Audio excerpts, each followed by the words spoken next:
Ndabaramukije cane bakunzi b'ikiganiro igitondo gishasha amahoro y'Imana kugubwa neza no kuranirwa mu vyanyu nivyo ndabipfurije ndabahaye ikaze muri kino kiganiro cacu igitondo gishasha cacu cuno musi aho muteramanye na jewe Janvier Imana irambona nkaba ari jewe nsanzwe nteramana namwe igihe cose kino kiganiro kiba catunganijwe nkaba ari jewe ndakibashikiriza ndafise amajambo ngomba ko dusangira muri kino kiganiro cacu aboneka mu gitabo ca mbere ca Samweli. Dusoma igice ca 26 duca dusoma ku murongo wa 23 wonyene twumve ayo majambo uko avuga ijambo ry'umutwe canke indanzi y'amajambo kumbura nkuko abandi babivuga havuga ngo Dawidi asubira kuronka irugu Sawuli ntiyamwica. Umurongo rero umwe wonyene hari yavuga ngo Uhoraho azokwishura umuntu wese ukugororoka kwiwe n'ukuyoboka kwiwe. Erega uyu munsi Uhoraho yari yakumpaye ndaheza nanka kubangura ukuboko kuwimikishijwe amavuta n'Uhoraho. Imana yacu nihimbazwe. Nano majambo bene data bakunzi ba kino kiganiro igitondo gishasha mbazaniye muri kino kiganiro gifise intumbero yo kwipfurizanya kumbure novuga ngo igitondo gishasha Imana iba yatuzigamye ikaturinda mw'ijoro. Haba hariho abapfuye, haba hariho abibwe, abagize amasanganya, abinjiye ibitaro, abagize ibyago bitandukanye hirya no hino. Burya nuko kumbure novuga ngo abantu ntibacumbiza amatangazo nka kera.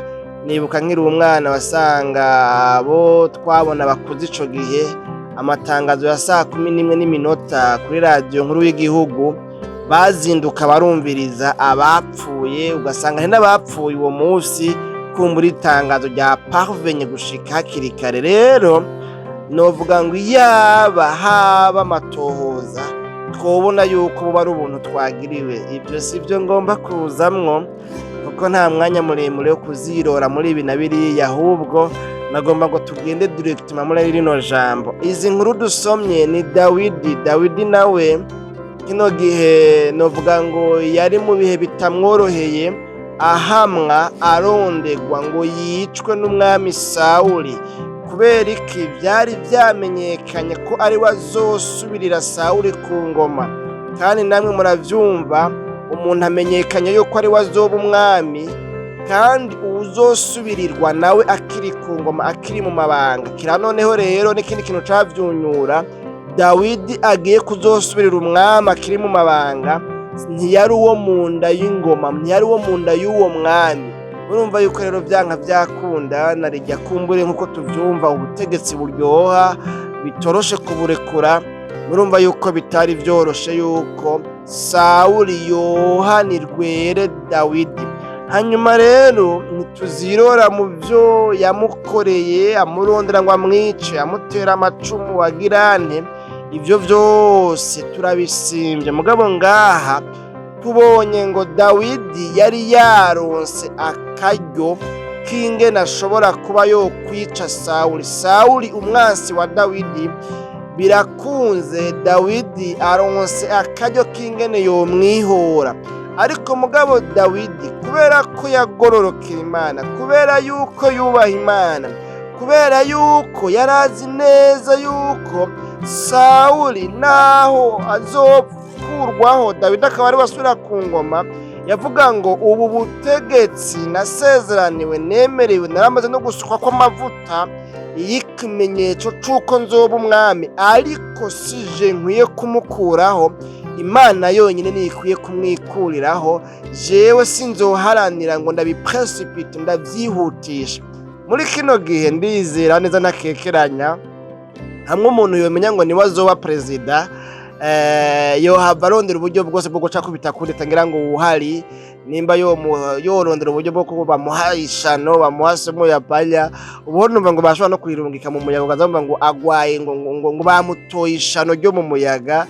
Imana yacu nidutabare bene data bakunzi ba kino kiganiro igitondo gishasha. Rero muri kino gihe nizera ntakekeranya mu mutima yuko tworonka ba Dawidi bake babaho, sinzi nuko mbere twona baronka, ni hahandi bavuga ngo rurica ntirumarira Imana. Hanyuma rero tubona ngo Dawidi yanka gukoza ukuboko kuri Sawuli. Ngaha rero ku murongo wa 22 bavuga ngo Dawidi aramwisha, no kuvuga yishura Sawuli ati ngiri icumu ryawe mwami, umwe wo mu basore naze aryabire, Uhoraho azokwishura umuntu wese ukugororoka kwiwe n'ukuyoboka kwiwe. Murumva aha niho ngomba ko dukuramo ijambo rero duhagarara ko cyane cyane. Aravuga ngo erega uyu munsi Uhoraho yari yakumpaye, ndaheza nanka kubangura ukuboko kuwimikishijwe amavuta n'Uhoraho. Imana yacu nidutabara. Uyu mutima wari muri Dawidi uragoye kuronka muri kino gihe. Imana yacu nidutabare mu gihe twebwe binashika tukubahuka tugasenga tuvuga ngo abansi bacu ngo bagirente, ngo bagira ivyago, basubiranemo, bamarane, bicane, ntibajye ngo bimanuke. Nigeze kubara n'abantu bamwe ahantu hamwe mu rupangu, hanyuma rero barogwa nabo mu miryango nyene gutyoyi. Nibuka rero umunsi umwe bariko barasenga antake famiye yose, basenga ngo nibajya ngo ntibibirenge mu muhogo, ngo bibakore bibarige. Amasengesho menshi ndayumviza nti Mana uri mwijuru, none gayiga ubwo byukuri amasengesho Imana yoyishura. Imana yacu nidutabare, kubera ko Yesu wavuga ngo mukunde abansi banyu, musabire ababahama. Twarabivuze mu kiganiro tubiheruka, nta nibyo nogaruka ko. Imana yacu nidutabare bene data bakunzi ba kino kiganiro igitondo gishasha cyacu cuno munsi. None rero ndiko navuga ngo ntivyoroshe muri kino gihe, kubera ko twebwe twipfuza yuko batugirira nabi, abadukoreye inabi batovyara ngo baheke, batodandaza ngo bunguke.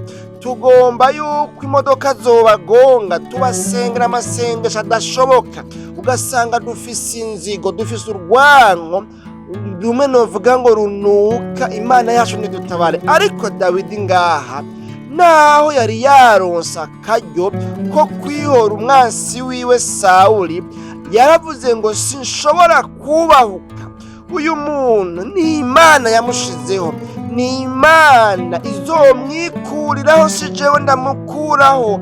Imana ndazi ikintu kidasanzwe izokora. Ni giki?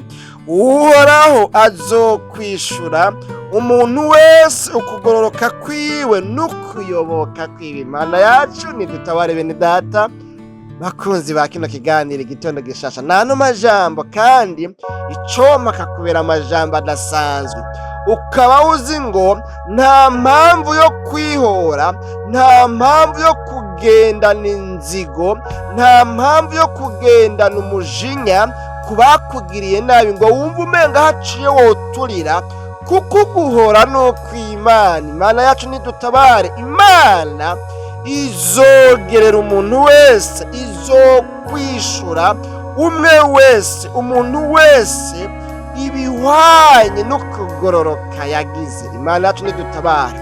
Rero uwo vyananiye kugororoka nawe nyene murumva yuko azogererwa ingero y'ivy'ibikorwa yakoze, kuko Imana izogerera umuntu wese ibihwanye n'ivyo yakoze. Imana yacu nidutabare. Niyo mpamvu rero naye numva rino jambo nori gutekerera, nanje nongera nagitekerera. Wahava wimvira ngo je ndiko ndavuga aya majambo, nta bantu bangiriye nabi, nta bantu bancumuye ko, nta bantu wome ngo nivyo nivugisha. Ariko siko biri. Niwashaka uratera agashamba ruzoze tuyage, ndagushingira intahe. Ndazi neza ko bihari. Nta muntu muri kino kinjana yongana ukujewe ngana nawe atarahura n'ibimukomeretsa, atarahura n'ibimubabaza. Ariko mugabo, iri jambo ry'Imana ridusaba kugororoka no mu bihe bigoye, no mu bihe bitoroshe, tukagororoka gusa, ibisigaye tukabaho turindiriye yuko Imana izogerera, tukabaho twiteze ko Imana izokwishura umuntu wese ibihwanye no kugororoka kwiwe no kuyoboka kwiwe. Imana yacu nidutabara. None rero n'ano majambo, sinzi abakugiriye nabi, sinzi ibyagukomerekeje, sinzi ibyakubabaje, sinzi abaguhemukiye, sinzi abo wahaye akazi ntibagakora kandi amahera bakayarya bakayaherana, sinzi abaguhombeje muri bizinesi ukora, sinzi abo wahaye ibintu bigaherera iyo nyene, sinzi ibikomere wakomeretse. Hanyuma hakaba hari igihe kumbure ubona umengo uraronse akaryo, uraronse opportunity yo gushoboza, yo gufasha kwihora. Imana yacu nidutabara. Ariko mugabo rero iri jambo ry'Imana twasomye ritwereka ko dukwiye kumera nka Dawidi.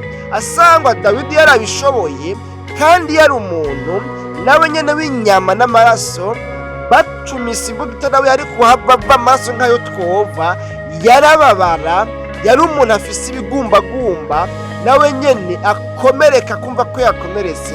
Bisigura ngo natwe nubwo bigoye, nubwo urura, dukwiye kwemera tukawunwako, ariko tukagororoka, kuko nitutagororoka ntituzoronka ingero yo kugororoka no kuyoboka mu nyonga z'Imana. Tuzoronka ingero y'abagabitanije, y'abanyabyaha. Imana nidutabara. None rero wa wundi yavuze ngo bibyigwa benshi bikumva bene byo, wumva wewe uri mu mugwi uyuhe?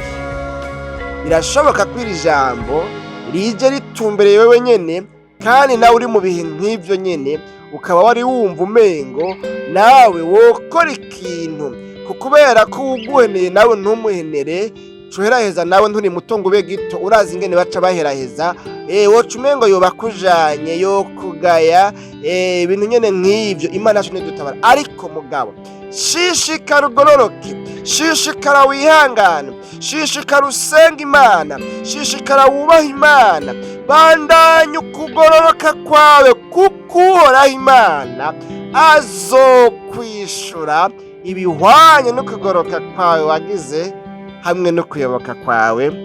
Imana yacu nidutabara. Ano majambo rero, n'abahirwe abantu bahitamwo kubandanya inzira yo kuyoboka no kugororoka, naho boba bari baronse ingene bokwihora abansi babo. Aba bantu n'abahirwe, kuko Imana ibafitiye ingero nziza cane, izobahemba ibihwanye no kugororoka bagize. Ariko mugabo ni abahombe abatari muri uno mugwi. None wewe wumva uri mu mugwi uyuhe?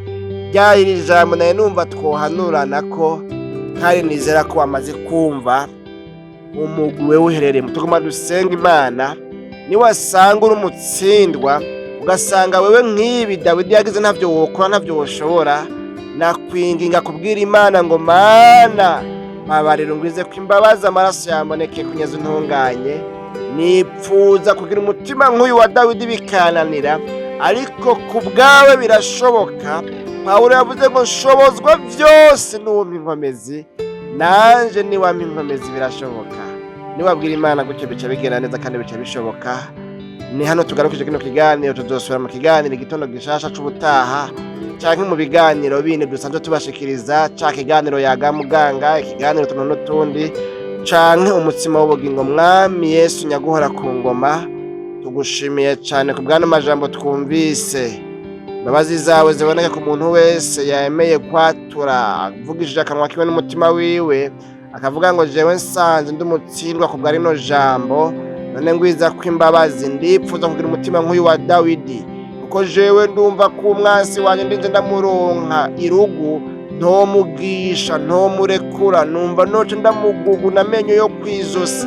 Mana umbabarire, mfise kameremere mbi y'inzigo, y'urwango, y'ukwihora, ariko ijambo ryawe sivyo bidusaba. Umuntu rero asenza kuvuga ngo Mana ngwiza ko imbabazi, umugirire neza. Ivyo gomba byose bishishikare kubana n'abantu bakunze bakino kiganiro, mu izina ry'abagera Kristo Yesu tubisabye tubyizeye, amen.